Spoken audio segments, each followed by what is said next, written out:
അപ്പൊ നമ്മൾ കഴിഞ്ഞ എപ്പിസോഡിൽ പറഞ്ഞത് ഭക്ഷണം കഴിക്കേണ്ട രീതിയാണ്. ഇനി വെള്ളം കുടിക്കുന്നതിൽ നമ്മൾ ഒരുപാട് കാര്യങ്ങൾ മനസ്സിലാക്കേണ്ടതുണ്ട്. വെള്ളം കുടിക്കുമ്പോൾ അതും എന്തായിരിക്കണം? ശുദ്ധമായിരിക്കണം. ശുദ്ധമാണ് എന്ന് പറയുമ്പോൾ ഇന്ന് പലതും ലഭ്യമാണ്. കടകളിൽ നിന്നും പലയിടങ്ങളിൽ നിന്നും കിട്ടുന്ന പല വെള്ളമുണ്ട്. അതൊക്കെ ശുദ്ധമാണോ എന്ന് നമ്മൾ മനസ്സിലാക്കേണ്ടതുണ്ട്. അതുപോലെ തന്നെ ദാഹിക്കുമ്പോൾ വെള്ളം കുടിക്കുക എന്നുള്ളതാണ്. ഇപ്പൊ നമ്മൾ യാത്ര പോവുകയാണെങ്കിൽ നല്ല ദാഹമുള്ള സമയമുണ്ടാവും. ആ സമയത്ത് ആവശ്യമുള്ള സമയമാണ്. അപ്പോൾ നമ്മൾ വെള്ളം കുടിക്കുക.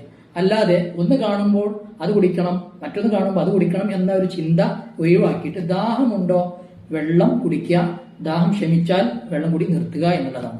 അതുപോലെ തന്നെ കുടിക്കുന്ന സമയത്ത് അല്പാൽപമായിട്ട് കുടിക്കാം. ഉദാഹരണം പറയാം, നമ്മൾ ഒരു ഗ്ലാസ് വെള്ളം എടുക്കുകയാണെങ്കിൽ ആ വെള്ളം അല്പം കുടിച്ച് അല്പം ഒന്ന് അവിടെ നിർത്തിയിട്ട് ഉമിനീർ ഉൾപ്പെടെ ഒന്ന് താഴോട്ട് ഇറക്കുക എന്നുള്ളതാണ്. അങ്ങനെ 3 തവണയായിട്ടാണ് സുന്നത്ത്.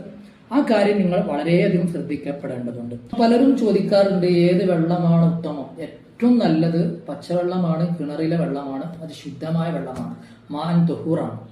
അപ്പൊ ഈ വെള്ളമായിരിക്കും നമ്മൾ കുടിക്കേണ്ടത്.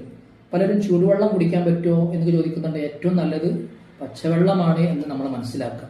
അതുപോലെ തന്നെ ഇരുന്നു കൊണ്ട് വെള്ളം കുടിക്കുക എന്നുള്ളതാണ്. ഇരുന്ന് കുടിക്കുമ്പോൾ നല്ല രീതിയിലുള്ള ദഹനം നടക്കും.